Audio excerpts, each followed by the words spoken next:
Hello Vavers, you're watching YouTube channel USA News Alert. Breaking. GOP representative blasts Maxine Waters for arrogant behavior at key hearing. This is a travesty. Drunk with newfound power, the Democrats are doing their best to hand it right back to the GOP in a year and a half. If you doubt that, take a look at Maxine Waters, an unquestioned leader of the Democratic Party. I've always believed that if the information about this president and his involvement with Russia and Russian President Vladimir Putin and the oligarchs and the Kremlin, and if we but look at Special Counsel Robert Mueller's report in Syria, he clearly defines that he's obstructed justice, that people will increasingly come to the conclusion that impeachment is inevitable, Maxine Waters said today, ignoring the truth. But that is just red meat for the base. It is what Maxine is doing behind the scenes that is raising the alarm. She is ruling her little fiefdom with arrogance and bad intent.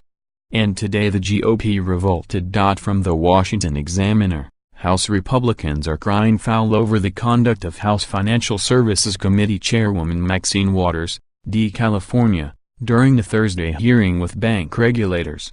Waters ended the hearing abruptly at 1:30 p.m., gaveling out while her Republican counterpart, Representative Patrick McHenry, RN.C., and Representative Bill Huizenga, R. Michigan, tried to ask the chairwoman if the panel would stay past the end time. Waters said her staff had negotiated with the regulators who attended. "If a mistake was made and you were not notified, we will deal with it later," said Waters, who then broke typical committee procedure by ignoring McHenry, who was seated next to her, and gaveling out the hearing. "This is a travesty, the way you've handled this," said McHenry, who has been vocal about trying to cooperate with Waters on areas of agreement during this Congress. "If you're talking about trying to build goodwill and bipartisanship and all these other things, why would you do it like that, and operate that way?" said Huizenga. "I hope that they can figure this out. It's outrageous. We never treated them that way when Republicans held a majority." McHenry told the Washington Examiner, "Look, you have to follow our rules and have some level of common courtesy and decency in these hearings.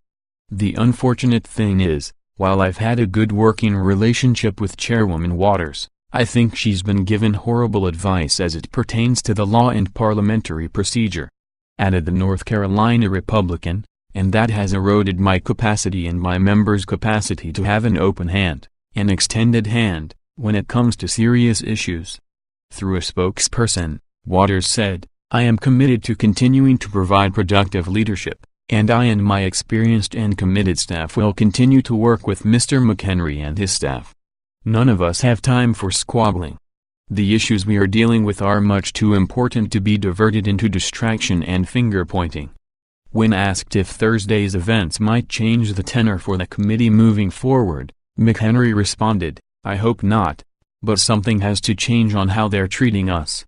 This is a culmination of a number of issues, some public, in the last 2 or 3 weeks,